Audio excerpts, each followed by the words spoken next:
Can you Yes, I can, and we are live. Mr. Bando, how you doing? Good, how are you? I'm doing good. A little impromptu Friday episode here, but we had Thanksgiving Friday or Thanksgiving Thursday, lots of football, and in the middle of the Kansas City Chiefs game versus the Dallas Cowboys, Dana White drops the announcement. The first two main events of 2026 on Paramount, and a lot more fights for UFC 324. What were your thoughts yesterday, man? Yeah, my thoughts yesterday. Um, yeah, so overall, my thoughts yesterday and the whole thing was that it was it was quite interesting. I mean, obviously there were a few fights in there that I don't think we expected as early, but overall though, I thought it was a pretty unique announcement. What did you think? Listen, I see a lot of people hating these matchups. Like everybody's like, "Oh, Gaethje shouldn't get the title shot. Oh, Diego shouldn't get the title shot. Oh, how is Gaethje Pimblett the main event over Kayla versus Nunes?" Listen, I get it. I get it. However, I think this was always going to happen. Excuse me. I think Gaethje was always going to be getting some sort of bias. He's got that Ali special going on. Well, Kamaru Usman's going to be not really. I think it's very much the opposite of that. I think Gaethje's waited patiently for a title shot, and now he's finally getting it. I don't think there's any sort of bias attached at all there. I think it was a matter of who Gaethje was going to fight. I think I think this was always the fight that was going to happen, but I don't know if there was always going to be a title attached to it. Like I think the biggest thing was like Gaethje was threatening he was going to retire if he didn't get a title, which is bullshit. He never would have done that. However, he deserved this title fight 2 years ago. I was there. He knocked out Dustin Poirier. He deserves the title shot right there. He loses to Max Holloway at lightweight viciously. Now he's calling that an exhibition, and I get it. But guess what? He's a lightweight, dude. That was at lightweight. So like Mm-hmm. that knocks you off a little bit. And beating Rafael Fiziev twice in close fights too, like doesn't really shoot title fight for me. Armin should be getting the title fight. But on the flip side, I hate Armin. He should not get the title fight because of how long he sat on the sidelines, because he ruined UFC 311 and his Well, performance. he just beat Dan Hooker convincingly. You don't think that that's enough? I mean, he literally made it look as easy as you could possibly make it. Hey, you know who made it look even easier?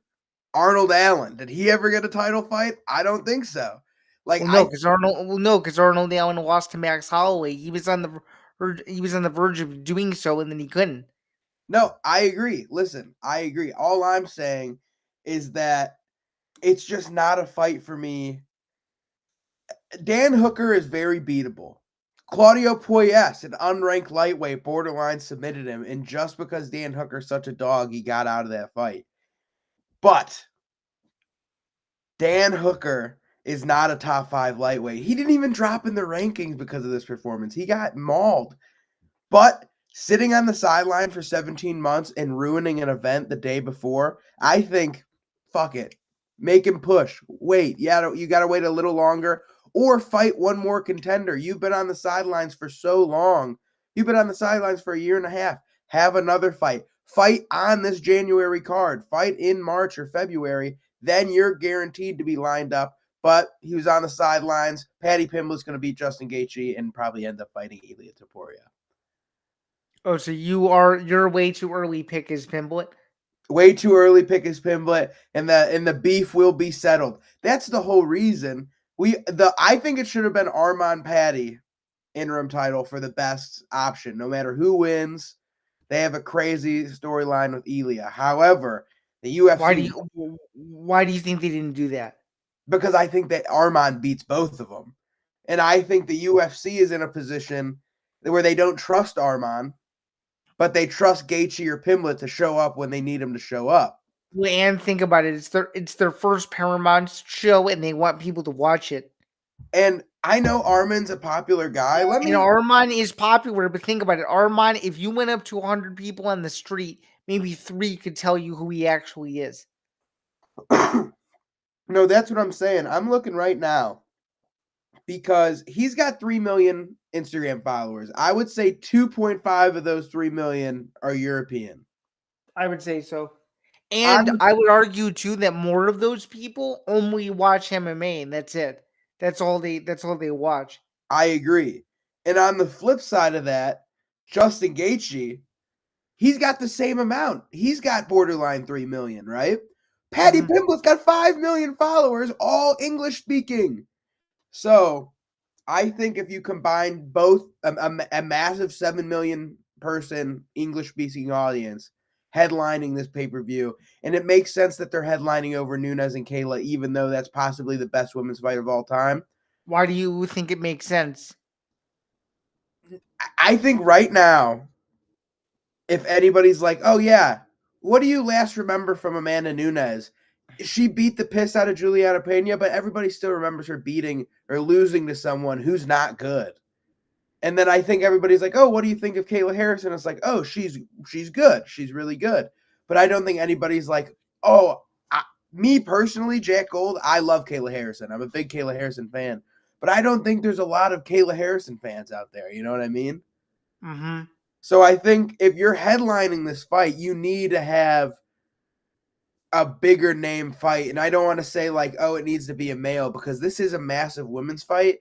But I think it makes sense that it's a dual title. You have a male and female title on the line.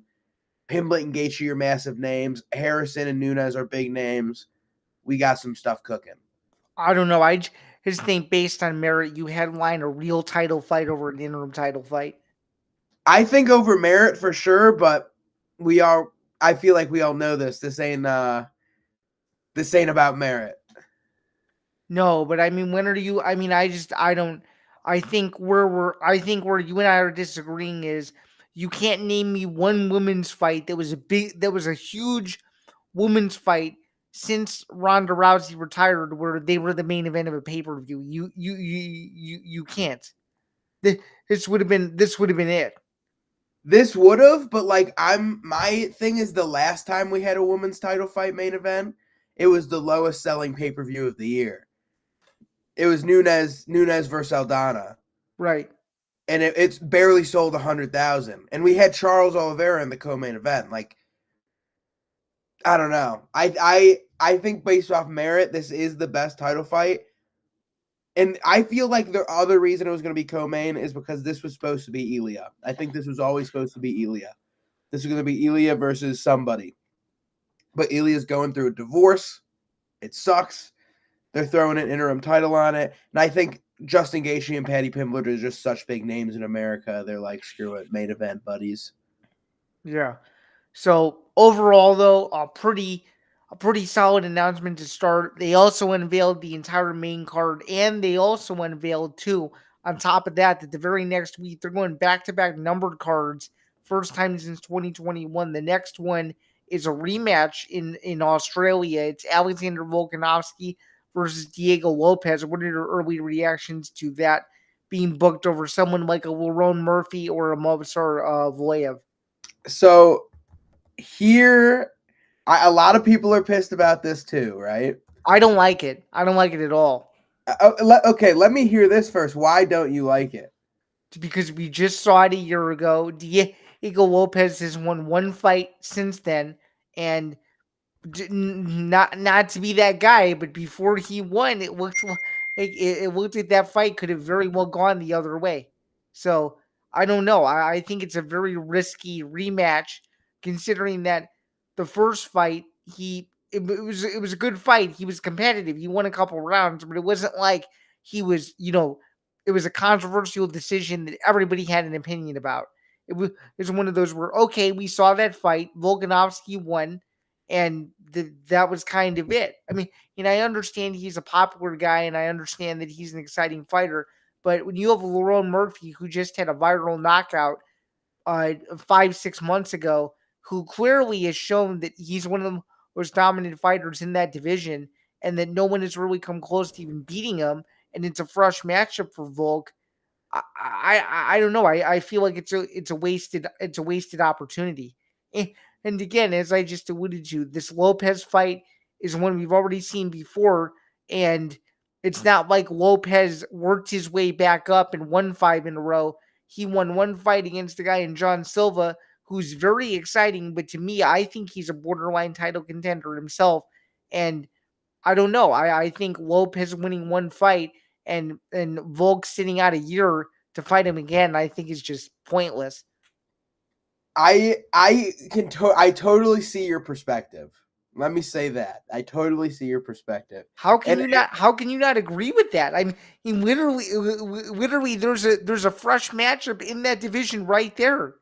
I was gonna say, if I'm Volkanovski, I don't like it. Like, if I am Alex Volkanovski, I would have preferred to fight Lerone Murphy or Movsar Evloev because I think Volkanovski beats Lerone Murphy or Movsar Evloev.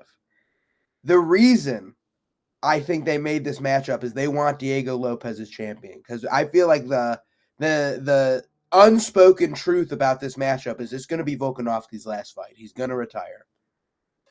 And I don't think the UFC wants a champion to retire on top. I think that's a bad thing. They retire, the champion who beat everybody, he's out of there. So I think what the UFC wants is Diego Lopez to finish Volk, because he's the only one of the three that I see finishing Volk. Like, now, to play devil's advocate to you, Lerone Murphy. Let's talk about Lerone Murphy a little bit here. He's had an active 2 years here, but he has fought one ranked opponent in his entire UFC career. One. And he has gotten 2 finishes against guys who, A, has either never gotten a win in the UFC or a guy who has been finished over and over again in the UFC. Okay. I think Lerone Murphy, it helped a lot that he had a viral spinning KO knockout on UFC 324. He is a decision machine. No, you mean UFC 319. That's what I meant. Sorry. But he's a decision machine. He beat Josh Emmett, and I say that's his most dominant fight because he won every moment of that fight. I would disagree with you. I think his most dominant fight was against Edson Barboza. Okay, I can agree with that as well. Barboza's a good one too because he's washed. But Dan Ige, that was a close competitive fight. Not ideal. Josh Kulabau, close competitive fight. You said no one's come close to beating him. I disagree. Gabriel Santos beat Lerone Murphy on a week's notice, and you can't tell me differently. The scorecard says split decision to Lerone Murphy. Gabe Santos won that fight 2-1. It was ridiculous. Gabe Santos was like minus 500 live odds going to the decision. Call me crazy. But and then the Aaron Pico one, yes, was that an awesome knockout? Guess what? Henry Corrales has done that to Aaron Pico too. A bunch of people have done it to Aaron Pico. The Movsar Evloev one, it's like, okay, I can understand how he's the number one contender, but he's the not number one contender. But we've had this conversation before where you and I both believe the UFC thinks he's too boring. That's why they won't. That's why they'll never think to pull the trigger. I agree. I think it's a mixture of that. And the guy doesn't fight. The guy does not fight. He will not have fought since December of last year or something, right? So his last fight was December 7th, 2024. Before that, it was January 20th of 2024. So give it literally an entire calendar year. Before that, it was May 6th of 2023. Before that, it was June 4th of 2022. Before that, it was June 12th of 2021. This guy fights once a year. You can't have that. No, you can't. And on the top of that, and that's probably why they're pissed at him because he doesn't fight. And like his last 3 wins are great wins. And I don't know this for a fact. I'm just speculating. I'm sure they've offered him tons of fights that he's just straight up turned down for no reason. I agree. I've heard he's a nightmare. And on the flip, on like continuing this, his last 3 wins, his last 3 fights are awesome. Diego Lopez, Arnold Allen, Aljamain Sterling. Let's take a look here. Diego Lopez, like the Arnold Allen win is a great win. That was a great fight. Yeah. Arnold Allen got saved. Like Movsar got saved from Arnold Allen finishing him against the fence because he said, these are illegal knees. They were totally legal knees. Mark Goddard, beef is crazy right now. But give him credit. He like re-upped from that, was able to recover. He won the rest of the fight. Okay, good for him. He beat Diego Lopez. Borderline got finished twice in round 1 and then gassed out a week's notice Lopez. It happens. Then he had a good scrap with Aljamain Sterling that was a close 2-1 bout. Man, it's good, but he's had, since his fight with Diego Lopez, he's had 2 fights and 2 wins. Diego Lopez has had 7 fights, was 6-1. The only loss being the champion, with I think all of them being finishes besides Brian Ortega and Dan Ige. He's So therefore in finishes he was what, 5-2, yeah, or or yeah, yeah, 4-2, something or like that. 4-2, yeah, yeah, yeah. Extremely exciting. And I could understand for you saying, "Oh, the one fight wasn't enough." If you just look at the one fight, No, since the one fight was awesome. I'm not disputing that. It's one of the best fights I've seen this year. I just don't know if that's enough of a sample size to say that he deserves an immediate. Essentially, if you really think about it, it's not an immediate rematch, but it's a huge air quotes one. If you know what I yes, mean, it's an immediate rematch for Volk, not Lopez. right? And I think the biggest thing for Lopez in giving him the title shot and the reason they did it, they all have fought one opponent essentially since February, since Diego and Volk since first fought, right? Right. So Lerone had 2. He fought Josh Emmett and Pico. Okay, he fought number 8 and unranked and 2 good wins. Movzar 2 good wins, but you could put an asterisk next to Pico and say that maybe Pico isn't the same guy that he was doesn't 6 years ago. doesn't have a UFC win and has only been finished in losses. He's notorious for being finished. So the Right. guy who gets a bunch of decisions finally finishes a guy, and it happens to be the guy who gets finished all the time. You're like, Do you think if Pico had beaten Murphy, they would have given the fight to Pico or no? yes. Yes, I do. And I think Alex Volkanovski would have knocked him out. I think it is the Aaron Pico curse. He is the definition of a glass cannon. He certainly is fighting that way. That's for that's for sure. And I think, and with Movzar, literally hasn't fought. And Diego Lopez has fought Alex Volkanovski in a fight where it was competitive in the way where Volk won every round, but every round was close. Besides round 2, where Lopez nearly knocked him out. And then from that, he finished the best contender out of anyone. He fought the best fighter in Gene Lopez, who had the most hype. He's the most dangerous. If he would have won the Lopez fight, he would have got the Volk fight. He fights him, dominates round 1. Round 2 gets a little sticky, lets a little iffy. Boom, spinning elbow, finishes him, absolutely demolishes him. I think the Gene Silva win and the way he did it, people are saying, oh, he could have been losing. He won the whole first round dominantly. He had a bad couple minutes there, but then spinning elbow, boom, take care of business, sign the check. He got it done. It was just, I think his win, the way he did it, the way he fights, and I think knowing it's Volkanovski's last fight, they want Diego as the champion if he lose. If someone's going to beat him, they want it to be Diego because they can See, rely. I don't see how Volk loses in his hometown. I hope Volk wins. I am concerned that Diego will knock him out or will try to grapple him more, which I thought was going to be the first thing. But I think the reason they gave it to him over the other 2 contenders, they can rely on Diego to fight often and his fights to be exciting because he's never had a dull fight. No, that's for sure. But kind of switching gears to this co-main event now. Amanda Nunes. This is no disrespect to Amanda Nunes. She's the greatest female fighter I've ever seen. But please tell me that you are the only sane person that also believes the same thing I do. And that is the UFC is so desperate for contenders at 135 that it had no choice but to bring back the greatest champion they've ever had to fight Kayla Harrison. Am I wrong? Am I wrong or am I right? They're so I mean, let's be. desperate. Let's be honest. If you look at the current top 10 right now, I think Kayla Harrison beats every single one of them. Dominantly. If I can think off the top of my head, Ketlin Vieira is number 3. And she's already beat her. That's what I'm saying. Like, she's beaten the top 3 already. Like, she's had 3 fights. She has, let's look at these rankings here. Number 1, Juliana Pena, beat her. Number 2, Raquel Pennington, come on, smash.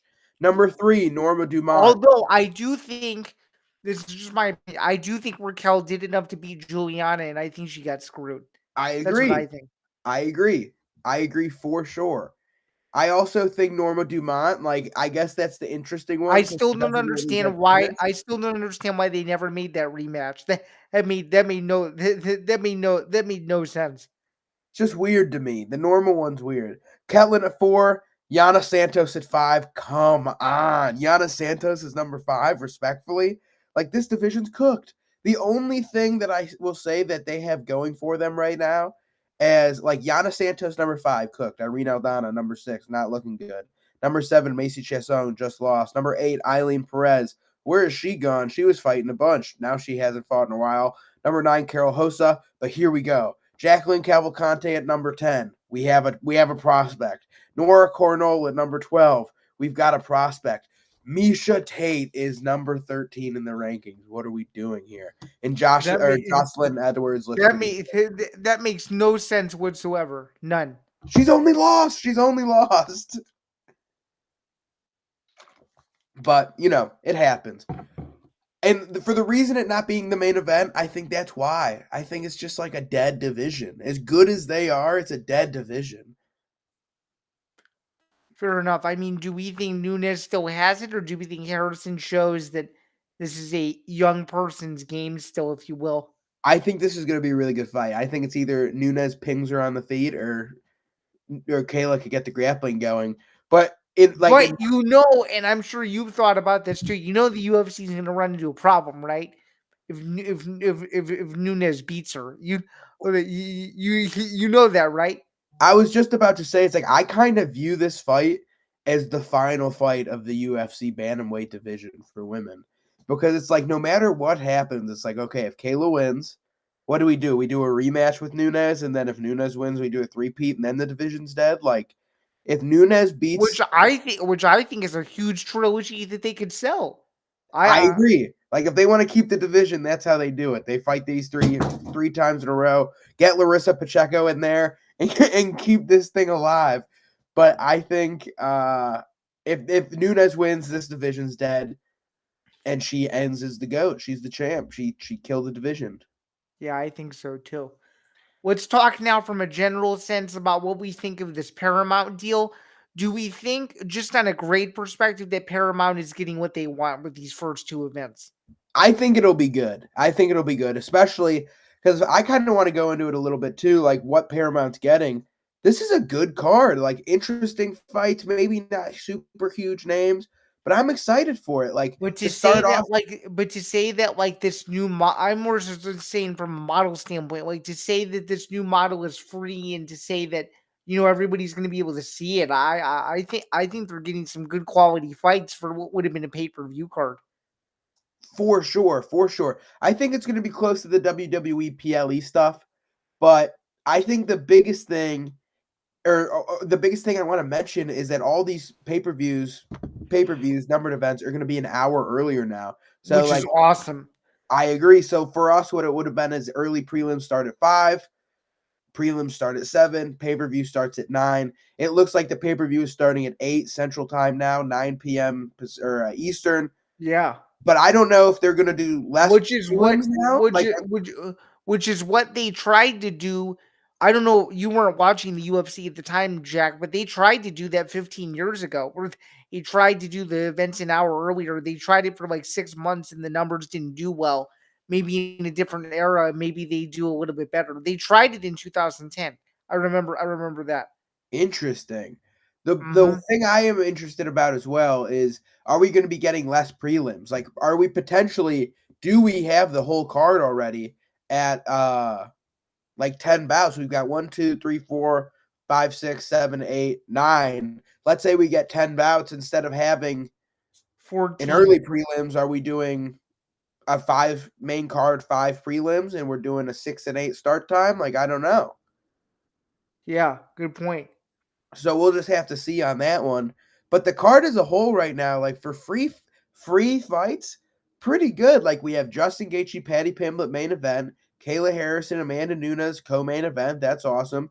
We also have Sean O'Malley versus Song Yadong as the feature fight. Sean O'Malley putting up a very funny tweet last night. He doesn't beat his dong, but he's going to beat Yadong on February or January 24th. What do you think about That that is match? pretty. It's a must win for O'Malley. I mean, he's lost back to back fights to the same guy. Obviously, he's on the first Paramount card. He's not headlining it, but you could best believe that people are going to be tuning into the final three fights and seeing his name near the top of the card doesn't suck. So, And I think Yadong's a fun opponent. Like I think if he tries to wrestle, it'll be a good fight. And if he tries to strike, I think Sean O'Malley's going to be fully back in his bag. And I think so too. I think so too. I would like that. We also have Waldo Cortez Acosta versus Derek Lewis. I heard that they were trying to make this for this weekend, but Derek Lewis wasn't ready, so they put it on the first Paramount card. Waldo's kind of putting together a little bit of a run here. What do you think? Yeah, let's see if Waldo can keep it going. These are the kind of fights where Derek Lewis shines, where he fights these prospects that, are on these big runs and then they run into him and he looks really impressive. I think regardless of what happens, somebody's getting viciously knocked out. I agree. I've been a Waldo hater, but I think I'm trusting Waldo to get the job done. Early prediction. Next up, the opener of the card. My favorite fight of the night. I made a video last night and forgot to talk about it completely. Arnold Allen versus Gene Silva at featherweight. This is going to be a good one. I fear for Arnold Allen's safety here. Yeah, I do too. I think Gene Silva pieces him up. I think it'll be a good fight though. I do too. I'm very excited. If Mozart could rock Arnold Allen, I think Gene Silva could rock Arnold Allen. I think We also so have too. Nikita Krylov versus Modestas Bukauskas.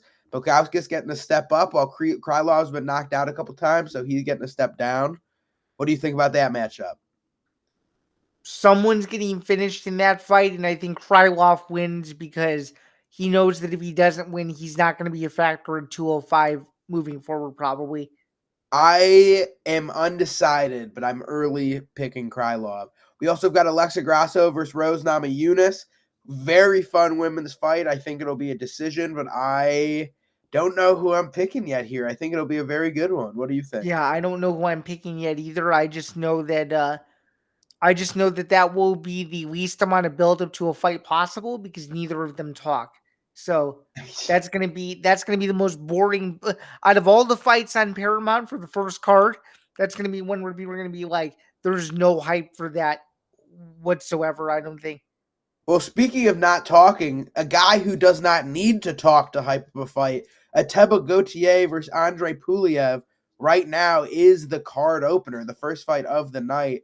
What do you think about that? I like Goudier. What do you think? I like Ateba a lot, man. I think he has the potential to be really good. He's in a good gym. I think he's got the sauce. And a little bit higher on the card. Topology's got it on the bottom right now, but I know it'll probably be the featured prelim. We've got Umar Nurmagomedov making a comeback. That's gotta be the featured prelim for Yeah, sure. featured prelim for sure. Umar Nurmagomedov versus Davison Figueiredo for bantamweight. If Umar wins, he's probably getting a title shot next. Umar's gonna win, but it'll be Yeah, a good fight, man. I I'm think excited. Umar beats him because Figgy's getting up there, man. I think he got a good matchup his last time out against Montel Jackson, and I just think the pressure was too much for Montel, and I think that Figueiredo will go back to being Figueiredo again, and they'll probably have a Sandhagen type performance. Hopefully, it doesn't end in an injury, but I don't think it'll be very competitive. I don't think so either. I think Figueiredo's gonna kind of do what he's been doing his last couple fights. Like he is aggressive for the first couple minutes, and it kind of just seems like he falls off. Like he got Cody Garbrandt submitted quick, or 9 minutes, I guess, but he was grappling him heavy in that fight at UFC 300. Beats Marlon Vera by heavy grappling and dropping him once. But like Peter Yan cooked him. Corey Sandhagen hurt his knee bad. Montel borderline beat him. Like he could be on a 3-fight losing streak right now going into this Umar fight. I don't I know. I I'm think not I loving think it. I think so too. This is sort of unrelated to anything we've discussed, but just as a reminder for those of you guys who are watching this, we were live today on YouTube, Twitch, and Kick. So, of course, you can check us out on all of those We're all platforms over. as well. At ETB Network, you can find this stream on my YouTube channel. You can find this stream on Jack's YouTube channel. As he just alluded to, we are everywhere. It's going to be definitely a fun beginning to this Paramount era. I'm just curious now as to how many events we're going to see a month and how often, I guess, fight nights are going to be versus numbered events, because I think it's going to be the most interesting schedule we've ever seen. Yeah, I'm interested. I'm interested to see because like who knows what's happening with the White House card? Who knows what's happening with the fight nights? Who knows what's happening with Contender Series? Like I think this is going to be a very interesting year. I heard rumblings they were supposed to do an Apex event on January 17th, and then they scrapped it to open the year with the numbered event. So they're Also, there's doing going to things be very no differently. There's going to be no January 17th event, huh? As far as I know, no. As far as I know. Interesting. We have a big break here of fights over a month. I'm going to be sitting here like Yeah, 5 weeks. itching like an addict. Like I don't know what I'll be doing. Every year this time comes around and I hate it. Yeah, 5 weeks for this one. It's the longest stretch of no events since 2020, which is will be, which is crazy to think about.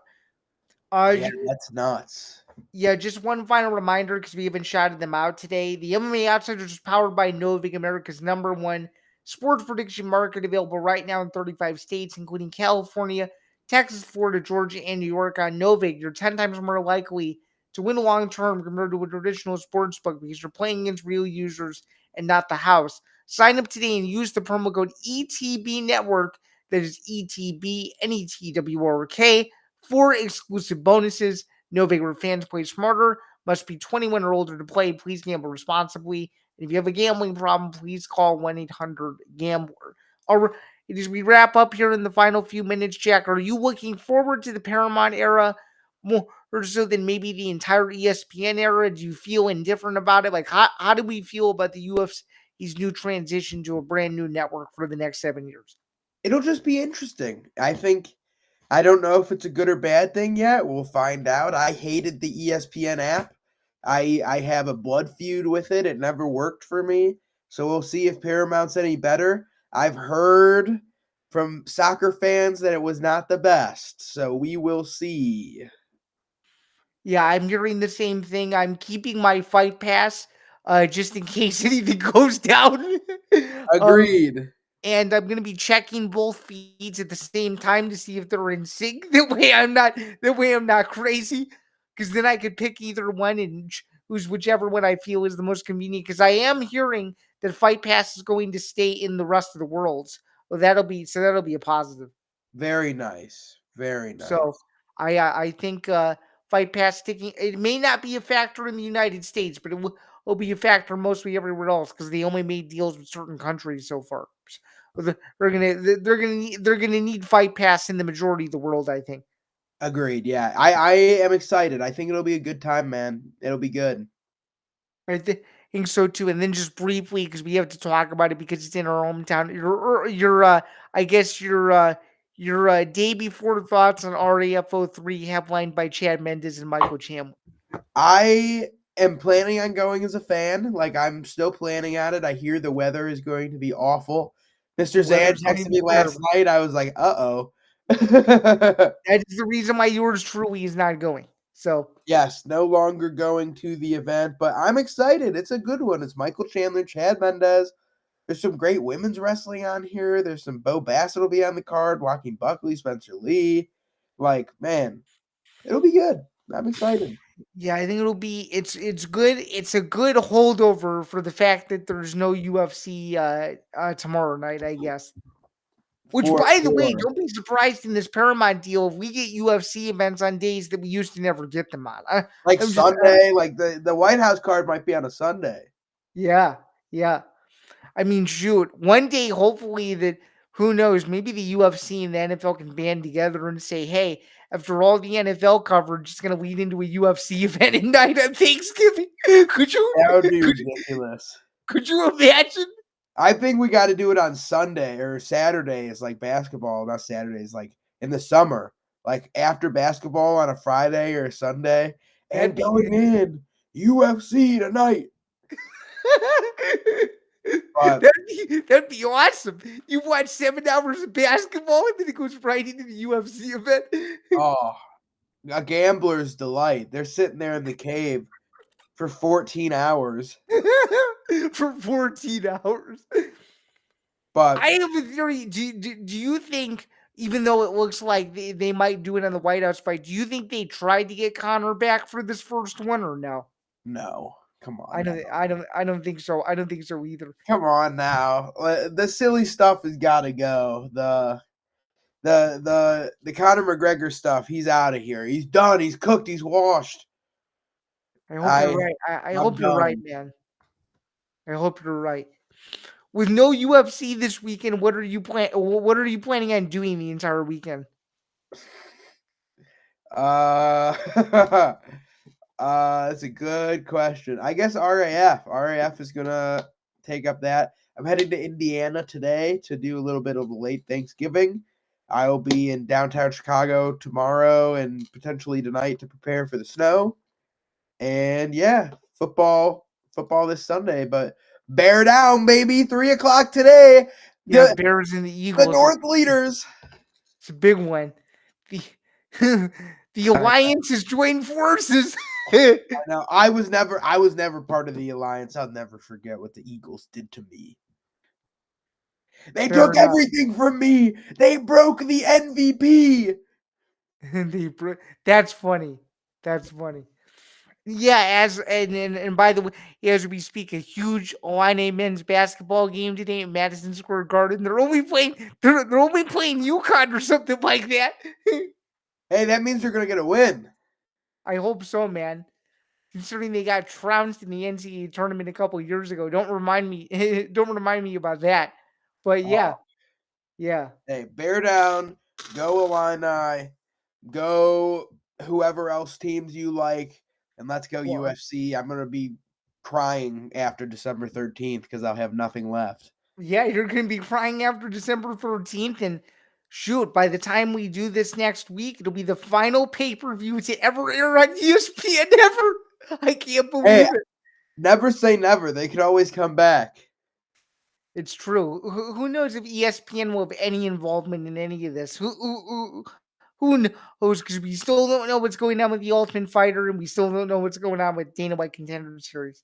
Yeah, I have no clue. But I So really think that's the news I got. If you got anything more, I'm happy to talk about it. But yeah, I don't think I have any other additional news other than the fact that this 5 week break is going to be really long. So cherish these last 2 weeks while you got them, and yeah, hey, maybe um, we'll do a couple shows breaking down our favorite stuff of the year. Like I'll make a PowerPoint, favorite knockouts, yeah, favorite fights. We'll do a show for that yeah, maybe. we got to. Yeah, had to do that. We got to make sure we integrate it into awards, and we'll probably end up doing a fun post modem show to cap 2025. Agreed.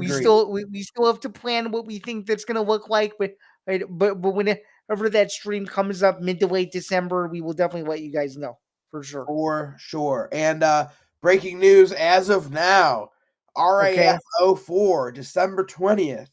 David Carr versus Bilal Muhammad for the welterweight RAF title. what? Wow. I know, big wrestling match coming up. Bilal Muhammad's going to be the welterweight champion again. Except this time it's going to be in a completely different promotion. Different rule sets, different promotions, doesn't matter. He's got a belt. Yeah, that'll be interesting. Hopefully, RAF can keep building up some of their stars because if they have stars, then more people will come out. So, They're looking good, but I think that does it for me and Zan for the MMA Outsiders. Final yes, words, Mr. sir. Zan. I don't think so. That was another fun edition, episode 145. Hey, we will see you back here next week to preview UFC 323 and so much more. And yes, Jack and I are both very sad that the schedule is winding down, but we will, I guess, make do with what we have. Stay warm for those of you in the Midwest, and we will catch you guys next